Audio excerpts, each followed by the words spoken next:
Hello and welcome to The Urbanist, Monocle's programme all about the built environment. I'm your host, Andrew Tuck. Coming up. If you can put nurseries, if you can put healthcare, if you can put F&B outlets, if you can put dry cleaning, if you can put barbers and hair salons and put everything on someone's doorstep, they're going to feel quite connected. We meet a developer who is setting a new benchmark for what housing for workers can look like in Saudi Arabia. Ensuring quality of life and sustainability also applies to those helping deliver the nation's Vision 2030. Then we recap the successes of Abu Dhabi's inaugural public art Biennial, and we look at a new bold urban farming development that is adding another asset to London's growing Canada Water District. That's all ahead in the next 30 minutes, right here on The Urbanist with me, Andrew Tuck.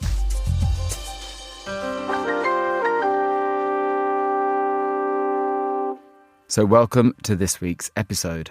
As Saudi Arabia accelerates its Vision 2030 agenda, the conversation around urbanism is shifting from the mega projects themselves to the finer details of how people live, work, and hopefully thrive. One of the businesses at the core of this conversation is SARC, the Smart Accommodation for Residential Complexes company, established in 2024 to reimagine employee housing across the nation. Its mission is to create sustainable, quality workforce accommodation that can set an example for urban development too. This is as much about quality of life as it is about infrastructure. Earlier this year at the MIPIM Real Estate Trade Show, I was joined by Mark Taylor, SARC's CEO, to explore how they are setting these benchmarks for residential design. And I started by asking him how he is approaching the challenge of rethinking what employee housing could be. We are in a unique position to almost sit at the centre, if you like, of the communication and collaboration with a lot of our real estate colleagues in the PIF. And what I mean by that is we can create facilities that can service multiple development companies, multiple giga projects. So the location of our workers and staff facilities is critically important to not only provide new, latest innovation thinking, possibly also to look at repurposing accommodation through useful lives. But we've also got to take recognition that we can't be expecting to give people quality of life if they're sat on a bus for hours every day, and therefore infrastructure plays a big part. You know, we know that it's a very car-based society at the moment, and thankfully the metro opened up. But we can't put hundreds of thousands of workers into buses on existing infrastructure. So the location of land really does play an important role. And at SARC, we are really looking at tier one locations. So we're looking at Riyadh, we're looking at Jeddah, we're looking at the East Coast, maybe some new tier one cities that are up and coming. But there are already conversations going on around moving the workers and the staff facilities out of the centre to, one, take that congestion away, but two, and most fundamentally, to start putting more organisation and structure around where those facilities are going to be. You know, 85% of the market is unorganised at the minute, as in it's private, it's pop-up, it's boutique locations, whether it be for 100 people, 1,000 people, and therefore it's somewhat random. We're looking to try and help control that and put these better quality facilities in locations where they're ideally suited. So Mark, give us a couple of examples of the kinds of things that you've already begun to build, perhaps something smaller and something bigger, to have some understanding of the scale of what you're making. Let me start with the more sort of luxury end, if you like, in our management space. We acquired one of probably the best residential communities in Riyadh in 2023. It's called Al Natla. There's around 2,000 people live there. There's over 1,000 residential units. And it's a vibrant community. There's 700 leases. There's tens of nationalities live there. And because it was created many, many years ago, 8 to 10 years ago, if I'm not wrong, it has very interesting and good levels of security. But I think, you know, we're going to learn from that going forward. It's a residential community that's horizontal. So we're taking all the superlatives and the good things that go on there. But because of the cost of land in Riyadh, in the management space, we've got a new facility that will be coming out of the ground later this year. And again, that's going to be for around about 700-800 units. There's going to be 1,500 to 2,000 people live there. But it's going to be vertical. It's going to be much more of a vertical integrated community. But we've got to pay attention to the very people that are going to live there and what do they want from that livable space to connect and feel as an energised, vibrant community. At this stage in recruitment for these projects which are fast moving, in the management space, are people coming still solo, or are you now catering for people bringing wife, children, education needed, playgrounds needed, all of these things as well? All of those things. We've got to be cognizant that, one size does not fit all. We know that 1-bedroom and 2-bedroom apartments are particularly more in demand than, say, 4-bedroom apartments or even villas.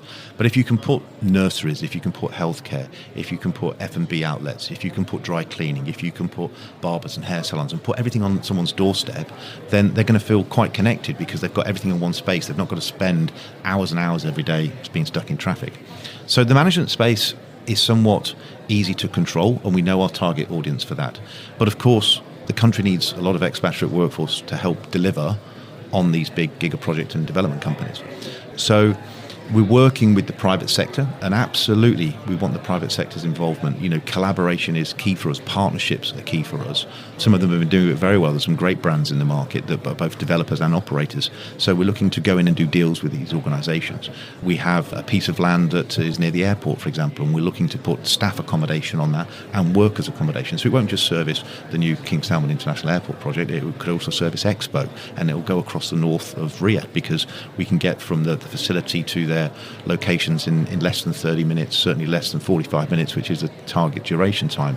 But the staff accommodation, that could be for the air crew, or it could be for the helicopter company, it could be for Riyadh Air, and they're going to need people to stay somewhere. So there's lots of opportunity for us to work with the PIF and work with the private sector to get these facilities to market, de-risk from an off-take perspective, so it doesn't have to be speculative, but in also the cases that we can design to suit. So if you've got a particular client that wants a particular set of conditions or standards or wants particular assets, we can build to their requirement because they're going to take it for 10 years, for example. And tell me, when you're building a site for hundreds, maybe even thousands of people, but which may not be needed in 5-10 years because that project will be finished and people will be moving on, how do you build? Are you building using units that can be dismantled and taken away? What's the process of building? So we're looking at all forms of modern methods of construction, whether that be modular, design for manufacture and assembly, DFMA as we call it. Maybe it's a hybrid of all of it. There's some great examples in the world, especially around expos and Olympic Games, where you create the workers' construction villages, and then they become the athletes' village, or they become the people that will do the event space during expos, and then those assets then turned into leasable or sellable assets during legacy. So it's fundamental that we look at spending time in design so we can optimize those assets as the useful life of that asset changes. We know in aviation, for example, when the headcount of construction significantly reduces, there's actually quite a correlation to the upspec in operations headcount. That's a very different type of accommodation. And we don't want to dismantle and take down. We don't want to have a 2-year window, especially if the land is going to be there for the duration of that particular project. So we need to optimize that asset quite quickly. With modular, we can take something out, we can bolt something on, we can turn things around, put walls in, walls out, if we spend the time in design. And that's going to be better commercially from the return on the asset, but then de-risk disruption as we go through the useful phases. So it comes back to land as well, though. We've got to have the land that is going to be the right land in the right location to take it through construction and operations. And we here at SARC are really focused on designing for 20 to 50 years. We design for permanent use. We are not temporary to have things dismantled after 5-6 years. No point of figures at SARC. In the past, there has been criticism of the numbers of people that were often asked to share spaces, and temperatures high in all senses. How do you make sure that people have some space that's to themselves? Look, I think it's fair to say that 85% of the market is unorganised, and therefore it's been left to companies or contractors or private sector organisations to just get on with it. There are regulations, there are standards. There's 2 bodies, one's called MUMBRA and one's called MODON, and in the worker space, their current standards are around 4.5 square metres a person. We are looking to elevate that. They are also looking at their own standards, and not just the square meterage, but the sort of all the facilities that come with them, whether it be the restroom facilities or the prayer facilities or the size of the mosques that need to go in for these facilities, and maybe capping those facilities at a certain head count, so you've got a much more of a harmonious community. It's not based on volume and head count. So we are certainly working with those organisations to up those standards, but of course we've got to make sure that it's cost effective. It's got to be at the right price that the market will pay. And the contracting private sector entities that are out there, they are going to be the ones that are going to be using these facilities.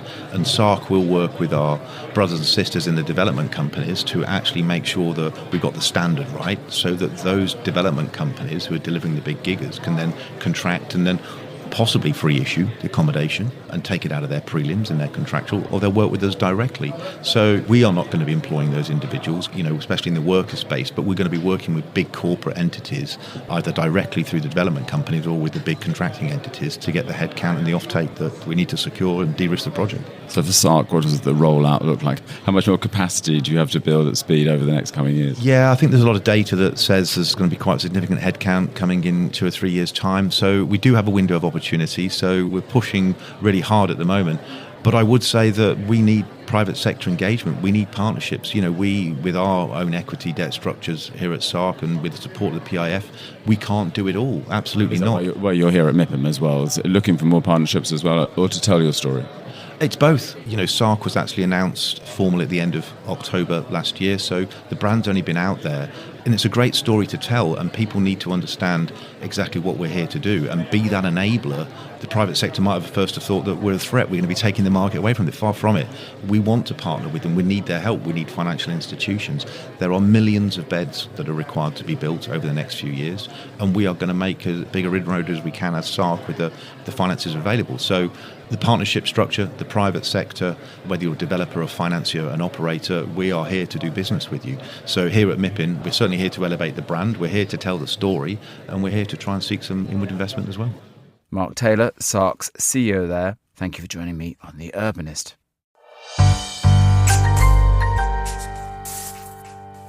Staying in the region now, we pop over to the UAE, where the nation's capital wrapped up their inaugural public art biennial at the end of last month. The event aimed to do more than just bring artworks to the streets of Abu Dhabi, but also to dive into residents' relationship with the public realm and how climate and social effects are changing that connection. I spoke to the Director of Cultural Programming for the Department of Culture and Tourism, Abu Dhabi, Reem Fada, just days after the event had wrapped up. And I began by asking her how the idea for the festival came about in the first place. So we had thought within the Department of Public Art that has been formulated and the strategy that we've initiated as part of the Department of Culture and Tourism, we thought about how do we manifest public art in a city that has a lot of specificities to it, mainly very harsh weather conditions, and at the same time, maybe a society that has not been accustomed fully with a variety of public art. Despite all the cultural initiatives that have happened, and we do have public art monuments from the 80s onwards, but we thought, how do we really build on that momentum in a meaningful way? And we decided that we would like to create a twofold approach. We would present sculptures and commissions that are in various urban zones of the city, but we thought, how about if we created a much more engaging endeavor, such as presenting a biennial and a light art platform, Manar Abu Dhabi, in a biannual kind of rotation. And these events would invite artists to do site-specific commissions that are really targeting the vernacular of the city and placing art in such an engaging way, allowing them to be manifest during the prime time of our weather conditions, and then seeing the engagement with the community, seeing also likability, durability, and allowing that art to kind of speak for itself and stay over in the city. And that is the model that we've presented now with the inaugural edition of the Public Art Biennial. And what was the response from both locals and expats living in Abu Dhabi? What was the response? Honestly, the engagement has really surpassed a lot of our expectation.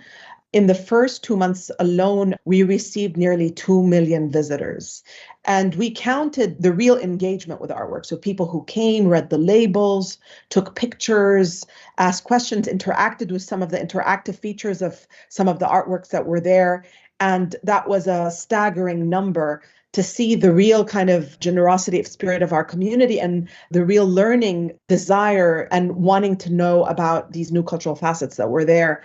And that was one aspect that we were able to draw and understand that there is a desire and that this is really a successful kind of momentum for the biennial. And it continues to still resonate for people. We know the municipality has sent us thanks for the beautification of these public parks where the biennial was manifest. And at the same time, they've asked us their desire for us to keep some of these artworks intact for longer durations. So the formula is working quite well. We've been covering some of the park projects that have been happening in Abu Dhabi, the changing almost of a relationship for many people with public space, as you talk about. Did you sense that this was part of, another step in that change between how people see the environment that they live in? Yeah, for sure. I mean, the biennial in its very kind of concept built in this idea that we wanted to interrogate what public is. This idea of public is very inherited, right? We have, I would say, mostly a Western kind of philosophy of understanding what public that is prevailing everywhere. But public is determined by every locale differently. And in the case of Abu Dhabi, we really wanted to interrogate that. And we realized that there are multiple components that shape that up. Of course, we go back to community, something that is absolutely essential for us, and hence the title of the biennial, which is Public Matter. It refers to the public as the kind of paramount, but at the same time, nature and the environment have a very big role in shaping up how we interact with the city, how do we experience the city and emirate of Abu Dhabi, and heritage and indigeneity. And lastly, there has been also urban planning, deliberate urban planning from the 70s onwards in the building of the city that took all of these things into consideration and built public spaces in a way that kind of bring the whole thing as a wrapping together. So we went in to see how we can engage with these kind of public spaces. And it was a fascinating kind of moment for us because you realize you don't know the city well. You discover these kind of public places that are fully inhabited, parks that are absolutely pristine and beautiful. They've been presented to be the interface for the various kind of neighborhoods that we have in Abu Dhabi, and the connective kind of tissue of the Corniche and how it plays like an important artery that connects the entire city on the thresholds of the water and the seashores. There were all these kind of elements that really made a lot of sense for us and made this into a new discovery. And the journey of that, those roots that we kind of created to shape up, was in an intention to create a walking biennial for people, right? So you would walk and discover the city, discover these beautiful public monuments and art monuments that we are presenting, and then see it through a different light. You hinted that some of these works will stay in place. Some of them, in the way that they were created, were perhaps more ephemeral. The works of someone like Nathan Coley, who made these big signs to go around the city, some of these big carpets that were kind of imagined for the city, or big hanging pieces on buildings. Where will they go to? How many will remain and how many are going to disappear from view? As we see it now, there's quite a handsome number. We had not foreseen this, honestly. We had always thought, it's going to be a very modest number of artworks that would remain annually, because in the end of the day, the whole purpose of this strategy was, I don't want to clutter the city suddenly with only one biennial. There's going to be multiple biennials, hopefully. And this is something that, will grow as an institutional kind of facet of public art within Abu Dhabi. But now, as we see it, there's a thirst, and there was a connection that happened with a lot of artworks. And some will remain, I would say, semi-permanently because of the nature of the artwork itself. And some would remain permanently. And we're all going to live to see what they are. And that will hopefully all reveal itself soon. It's fascinating to me that when I think of many cities around the world, whether it's, a Barcelona still living off the legacy of its long ago Olympics, whether it's, the empty plinth at Trafalgar Square here in London, public artworks have a way of defining a city, of becoming kind of a collective memory almost of what you think of a place. Is your hope that even though these works were a little bit more temporary, some of them, that Abu Dhabi will become known for this? It will become known as a place where you're enticed into the public realm by art and you discover a new prism to see the city because of this art? Absolutely. I think the whole point of this biennial was that We've heard of like other public art manifestations. I think nothing on this scale. And for us to be determined and at the same time committed to present that on that scale, I think that was something that Abu Dhabi is really on the forefront of. And that legacy will resonate for people locally, internationally, and for the world, and will create a momentum for art to be ever more dynamic, remembers who they're talking to, because we tend to forget in museums and we tend to forget as artists. And, I was just present in the Culture Summit Abu Dhabi, where, some speakers talked about how culture could be a little aloof or elitist. And Public Art Abu Dhabi Biennial is reminding us that that is not the role of arts and culture, and we need to speak immediately and directly to our public. And they are, for us, the ever most important pillar, and it has to resonate to them first and foremost. Reem Fadda joining me there just after the closing of the inaugural Public Art Abu Dhabi Biennial. Back in London now, where we've been watching the developments in the Canada Water District for some time. One recent addition is a 55,000 square foot multi-use space that includes a sustainable vertical farming facility. The project is called Corner, and it incorporates food, culture and live music alongside groundbreaking agricultural facilities. The concept was created by Broadwick, and I recently caught up with Simeon Uldred, co-founder and director of strategy at Broadwick, and also Alex Sprogis, Broadwick's in-house architect. Simeon began by describing to us exactly what Corner is. Corner is a really interesting new project for us. British Land and Australian Super have been working with Broadwick for 8 years now on the famous Printworks, which is in development. But British Land came to me and said, look, we have the water side and the new bridge by Asif, and phase 1 is now built, but we want to do a food hall. As landlords often do, they come to you with an idea. And we were like, well, food hall in this context is going to be quite challenging.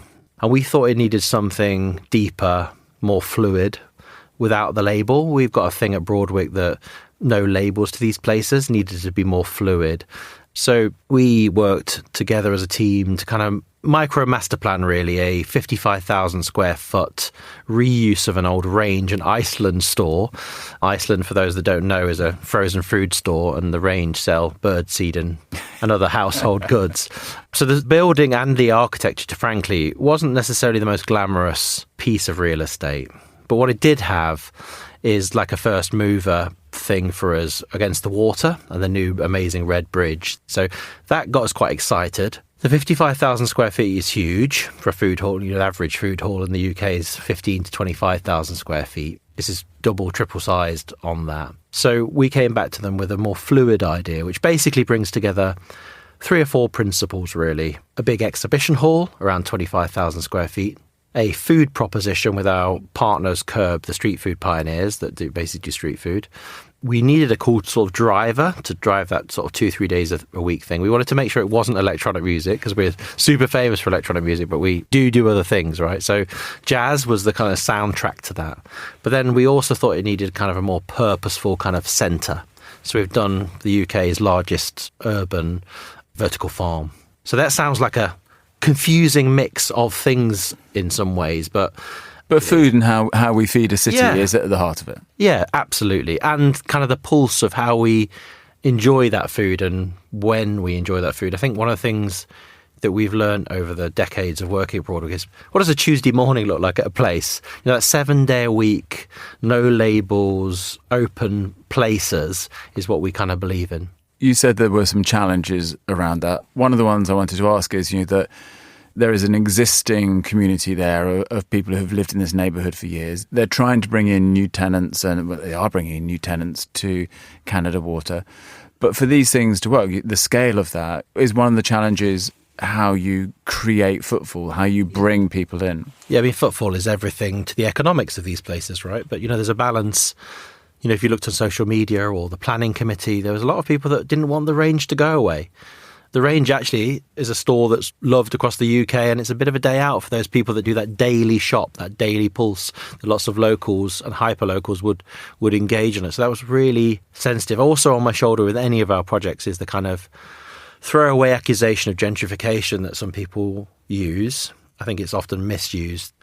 But I think there is something positive around changing things in a really basic way, in a positive way. And I think the meanwhile use and the meanwhile testing thing that Broadwick are obviously famous with is a really good way of doing it. You're not dropping spaceships into spaces. You're slowly testing through the meanwhile leases, through the temporary nature of what we're doing. You're slowly warming communities into change, as opposed to, here's a red line, I'm going to drop in a new cinema box, or I'm dropping in a music venue or a theatre in a place. What the meanwhile allows you to do is, in a slow way, change perceptions of a place, physically start changing it, start to bring a new pulse in 7 days a week, and then hopefully that becomes permanent. Before I bring it, Alex, just tell us how meanwhile is meanwhile then in this instance? This space, we've got a 5-year lease on it from British Land Australian Super. They've funded the whole project because they know that we need that fluidity. And eventually, that whole water frontage at Canada Water will become a new piece of the master plan. You know, there'll be housing there, more workspace, more retail. But we'll be there for either a year, 5 years, 6 years, 7 years. What we then do is obviously, hopefully, part of the vertical farm, the music, the exhibition hall will be part of the permanent master plan. We don't do any meanwhile that isn't worthwhile. We wouldn't do anything, do a little food thing over there, we'll kick you out and we'll put in a Tesco's. We would never take on that kind of landlord-driven kind of meanwhile. What we want to do is do proper place proving, take places on a transitional journey, test it, and then fluid into the permanence and be part of the master plan. Okay, Alex, and you come as the in-house architect. This is both dream and nightmare job, isn't it? Because this is like, the scale of it is off the charts, and you need to make something that is going to work as a farm, as an exhibition centre, as a food hall.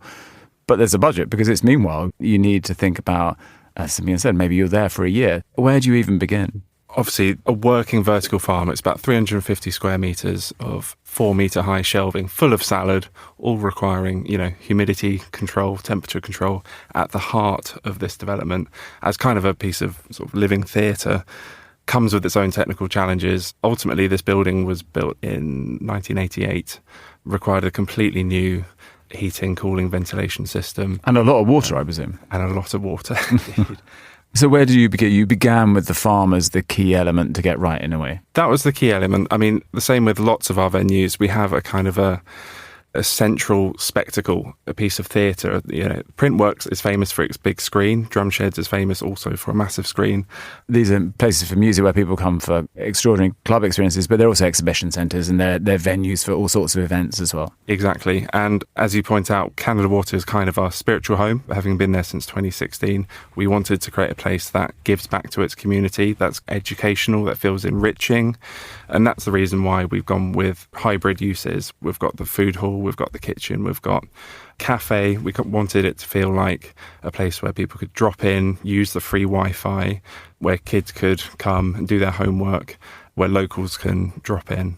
And how do you go then about constructing that? Did you know anything about how to make an indoor farm, or are you on a high-speed learning course to kind of meet the right partners and bring in people who can help you get this off the ground? We worked with farm partners. They're called Harvest London. They had a working farm in Leighton already where they grew lots of basil. And this was definitely a scaling up for them. It grows up to 30 tonnes of fresh leafy greens and salad from rocket, coriander, kale, all of which can be consumed within the food hall itself. They can be used by the chefs in the kitchens. So it's one of the tightest farm to fork stories I think you can sort of imagine. How are you finding that balance between providing foodstuffs, hopefully for the restaurant trade, and making connections and contracts there?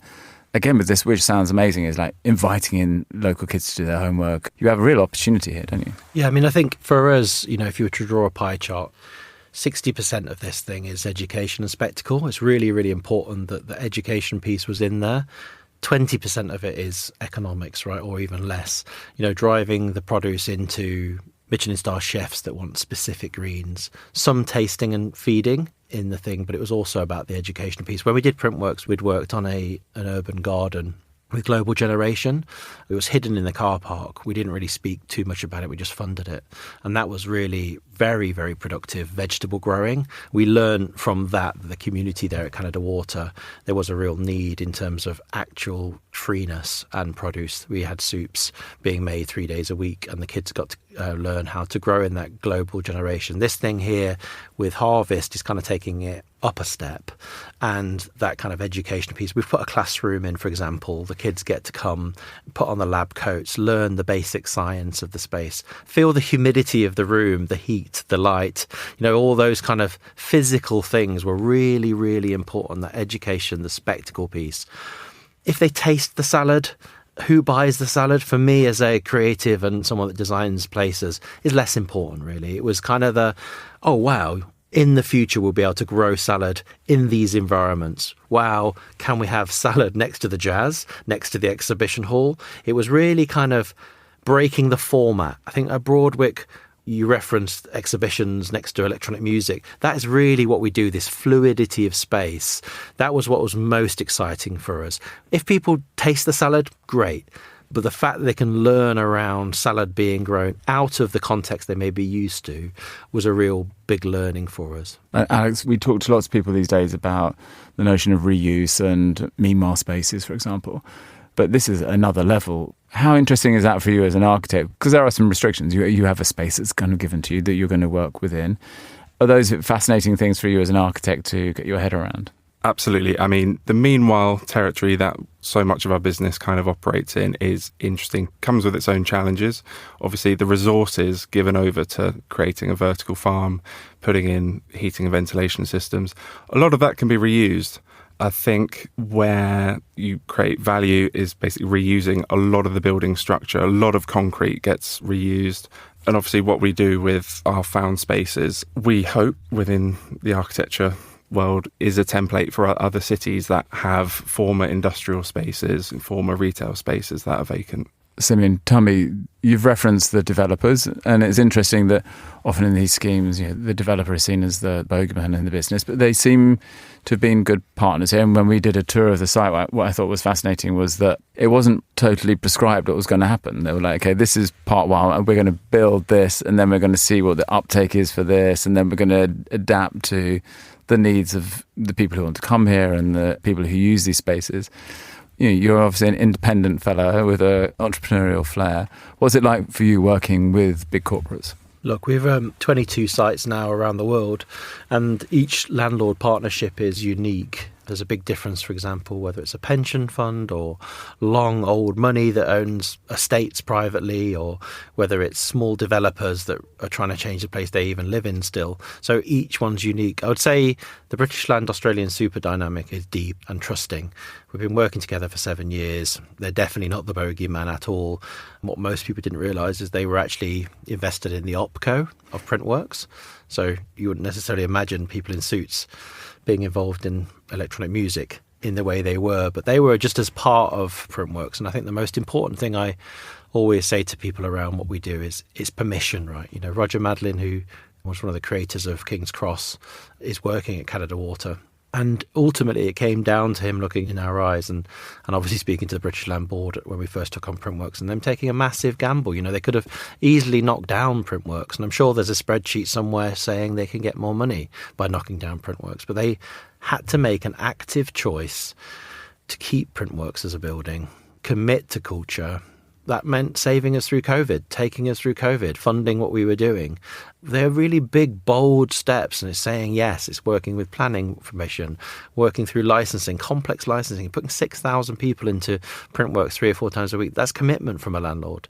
Be easier on a spreadsheet somewhere to say no. And the same with Corner Corner, really, giving us the building, fully funding it, Australian Super British Land.